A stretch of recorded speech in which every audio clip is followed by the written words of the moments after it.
কেন এ দেশে স্বাধীনতার ইতিহাসে ফুরফুরার হযরত জবানার মুজাদ্দিদ আবু বকরের অবদান রয়েছে। জোরে বলুন সুবহানাল্লাহ।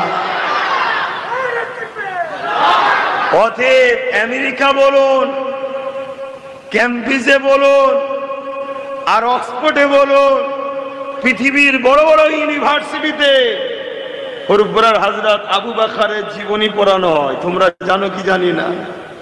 অতএব স্বাধীনতায় যখন আমার দাদার আব্বা জবানার মুজাদ্দিদের যখন নাম রয়েছে, তাহলে কোন মায়ের লাল আছে আমাদেরকে নাগরিকতা থেকে বাদ দেবে আমাকে? আমি আমার নিয়ে ভাবছি না, আপনাদের কি হবে?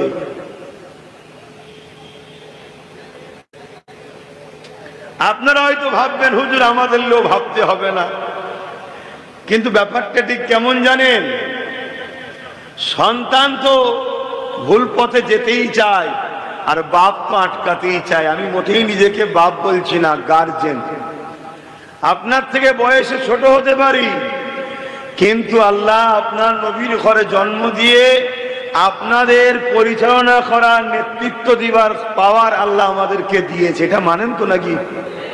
সেই জায়গায় টেনশন তো বাড়ছে যে আমার কওমের কি হবে, আমার ভাইদের কি হবে, টেনশন বাড়ছে। কিন্তু যাদের নিয়ে টেনশন, তাদের কিন্তু টেনশন নেই, তারা নিশ্চিন্তায় আছে, তারা খুব খুশিতে আছে।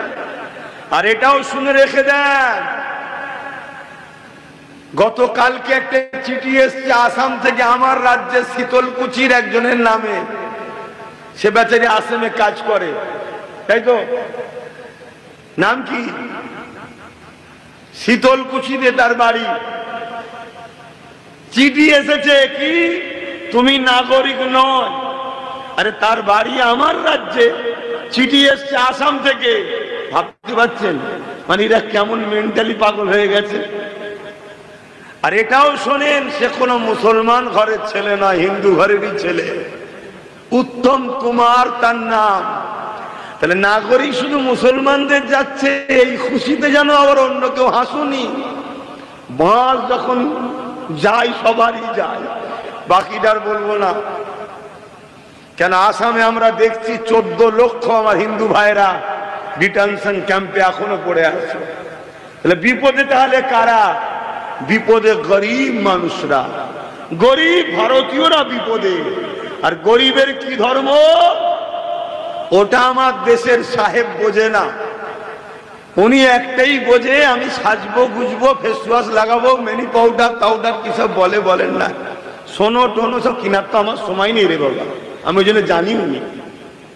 আপনারা বলেন কি সব বলে, ওই সব মাস্করা টাস্করা নাকি বলছে। হ্যাঁ দেখেছেন সব কেনে। আমাদের সাহেব দেশের মাথায় বসে আছে, উনি সেজে গুজে শুধু বাইরে বাইরে ঘুরবে, ওনার টাকা দরকার। গরিবের সাথে ওনার কোনো সম্পর্ক নাই। সে গরিব যদি কি বলে মুসলমান হয়, হিন্দু হয়, খ্রিস্টান হয়, আদিবাসী হয়, এসসি হয়, এসটি হয়, সবাই লাইনে পড়বে।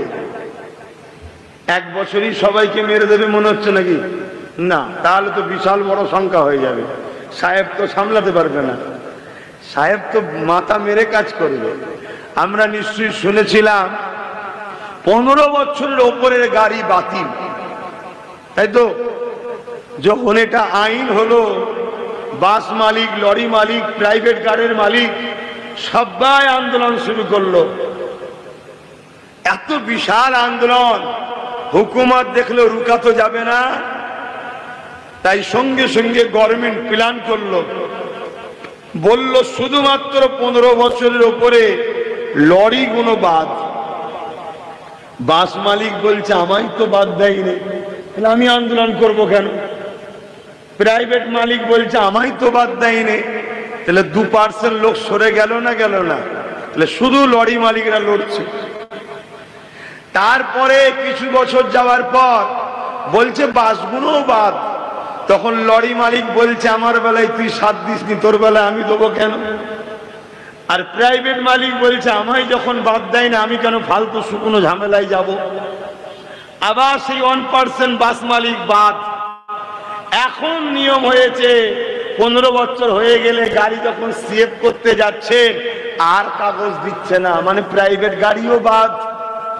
এই মোল্লাদের মারছে এসটিরা যদি এখন মনে করে আমাদের তো নয়, তাহলে আমি বলবো উত্তরপ্রদেশে মাদ্রাসা প্রথম বন্ধ হয়েছে, তারপরে এখন 5000 স্কুল যোগী বাবা বন্ধ করে দিয়েছে। কত একটু বলবেন তো?